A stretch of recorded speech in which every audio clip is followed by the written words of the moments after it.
You said somewhere that, I think it was one of your interviews, that understanding Sanskrit as a linguistic culture would have been incomplete had you not explored its connections with other regional languages. Yes. The question I'm asking here is, in a sense, we were speaking earlier about the whole Speak in Sanskrit movement and how maybe that doesn't make too much sense.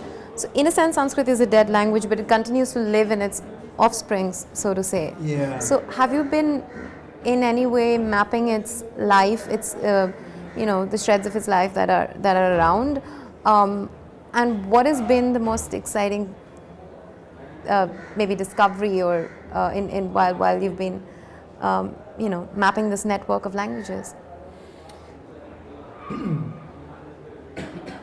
The life and death of Sanskrit is a complicated issue. I use that word complicated a lot because the world is very complicated.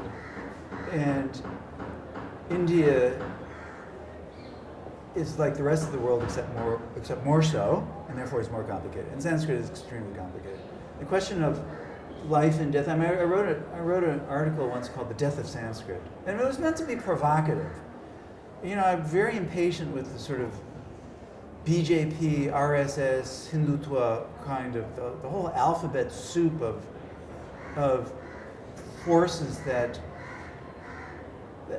celebrate a certain kind of partial view of Sanskrit.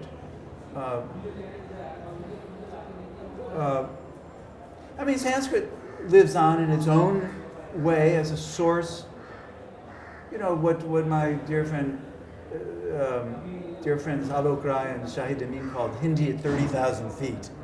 Hindi at 30,000 feet, the Air India Hindi is almost unthinkable without Sanskrit, right? The way High French is unthinkable without Latin. So Sanskrit lives on as a sort of treasure house of neologisms for a certain kind of Hindi, for good or ill. Some people view that, as reactionary deformation of a living Hindustani. It's a legitimate point of view. But you could say that the afterlife of Sanskrit to some degree is there. But my interests are slightly different when you ask about mapping Sanskrit in the larger world of Indian literatures and languages. As I was saying this morning, I was very privileged to have studied classical Kannada, and learning a language that had a sort of intimate enmity with Sanskrit was a very revealing and exciting experience for me. And I won't go into all the detail, but in the book I wrote a couple of years ago called The Language of the Gods and the World of Men, what I tried to do in that book was to demonstrate, on the basis really of Kannada, the extraordinary capacity that Indian literatures have had of both proliferating, how do I want to put this? Maintaining relationship with Sanskrit and achieving a kind of individuality. A kind of, this sounds corny, but a kind of reenactment of that unity in diversity sort of slogan. And of course, when Persian became a second major global cosmopolitan language, as I like to say, Persian had that same kind of intimate enmity with a lot of North Indian languages, and shared a kind of intimacy, but a certain distance. And this capacity for regional languages to declare their presence and their individuality and their specific beauty, while at the same time maintaining a kind of friendship with Sanskrit, suggested to me this big sociological model of the vernacular and the cosmopolitan. India is a place where the vernacular could live with the cosmopolitan in a way that seems increasingly impossible in the globalized West, where, to use a tired but still revelatory phrase, the McDonaldization of the world is really turning everything into this horrible uniformity. India allowed such incredible diversity while maintaining a kind of common network of ideas in a conversation, a big conversation. while maintaining a certain sort of local localism, and the capacity for this to happen in India is, for me, one of the great revelations. This is what I meant by the study of the past is the study of a possible future.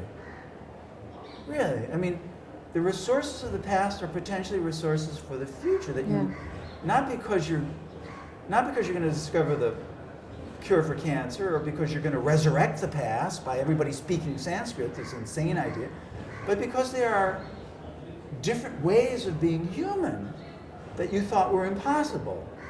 And there they are, really happening among real people in a real place at a real time.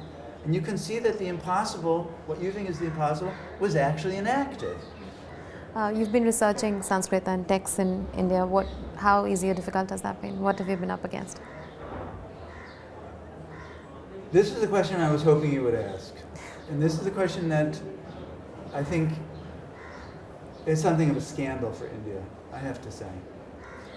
India is the repository of probably the largest extant body of manuscript materials in the world. Very difficult to estimate how many. Some people say 6 million, some people say a little bit more. But it dwarfs the manuscript heritage of almost any other place in the world. How do you get access to this stuff? The situation may be improving in some areas, but it has been very, very difficult. For many scholars, for many years, and it's gotten much worse than it was in the early part of the 20th century, when Indians who had access to manuscript very generously shared their materials with their colleagues in India and their colleagues abroad. This has become very, very difficult. Let me just give you one example. Not sure I should name names. Should I name names? Yes, you should. I and several colleagues became very interested in what the world of Indian knowledge was like just before colonialism came. So what was the world of what you might call the disciplines in the 18th century? What were people doing in the study of the life sciences, Ayurveda? What were people doing in the study of the astral sciences, Jyotish? What were people doing in epistemology, Pramana Shastra? Or in aesthetics, Sahitya Shastra? What were people, etc.? So we put together a project called Indian Knowledge on the Eve of Colonialism. And part of the project was to read manuscripts that most people had not been. The old view of that whatever was old in India was good, whatever was new was bad, whatever was old was authentic, whatever was new was derivative, whatever was old was the Orientalist dream, whatever was new was the flotsam and jetsam for the social scientist.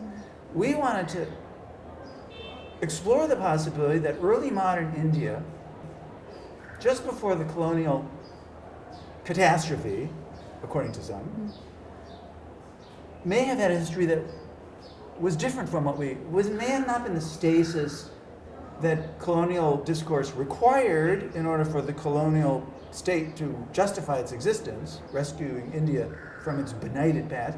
We were really interested in saying, well, what actually happened?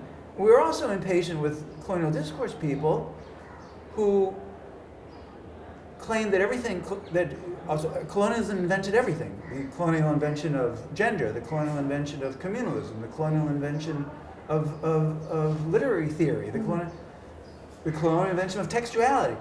So you cannot make such arguments if you don't know what was there before colonialism came. So obviously, we wanted to actually read the manuscripts that very few people have been reading. And where were these manuscripts? Well, they're all over India, but many of them are in archives, state archives. We had some access to those. Some are in Indira Gandhi National Center for the Arts. A long story, we had a little bit of access there, not as much as we would have liked. It's much more cumbersome, vastly more cumbersome, vastly less hospitable place than it really needs to be. But then there were other repositories, which were absolutely critical to the project, where we were essentially denied access. One of these was in Bikaner. The Anup Sanskrit Library in Bikaner was one of the great libraries established at the end of the 17th century. There are over 10,000 Sanskrit manuscripts, many collected by the Maharaja himself through his interactions with scholars in Benares in the end of the 18th century, into the 17th century. So for us, if you're interested in 17th, 18th century manuscripts, we went to the royal family and we asked them for permission to photograph a few manuscripts. Our last request was for 6 manuscripts out of 10,000. We were consistently denied. We were allowed to go there and sit in the desert and read whatever we wanted, but these are 500, 600 folio. I mean, there's no way, and they're complicated texts. There's no way that you can sit there and do. We needed to have a photographic record. We even offered to provide them an archivally prepared digital copy of their entire archive for free. All we wanted was access to a few manuscripts, and we were consistently denied this. And he was not a member of our team, but one of the great scholars of Indian astronomy, David Pingree, said to me that he has waited his entire life to get access to one manuscript in the Anup Sanskrit Library. And he died before it was possible, and no one's had access to it since. So,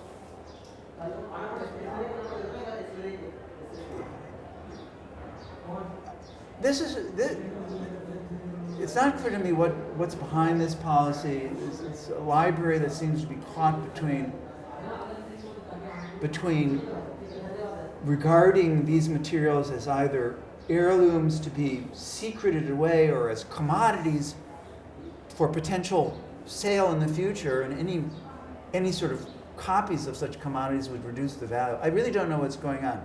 The grandfather of the present royal family in the 30s began a publication series where these manuscripts were going to be published. That was fabulous. If they had continued that, it would be great. His son was not interested in that, and the current royal family is publishing absolutely nothing. So effectively, you have 10,000 manuscripts of Sanskrit, not just Sanskrit, of Rajasthani and Hindi materials that are effectively unavailable to scholars anywhere in India or abroad. It's got nothing to do with the fact that we're Videshis. Indian scholars themselves have the same Sure. It's probably worse for them, yeah. So my plea, if there's a plea that I may make, is that those who are the inheritors of a past that they did not create themselves have an obligation to share that past with their fellow citizens of India and with the international scholarly community. And to restrict access is a crime against scholarship and a crime against knowledge. That's good. That'll be all. Unless you want to say something scandalous. I won't tell you her name because she's here. Fine. You can say something else which is scandalous if you like. Okay, I said thanks. enough.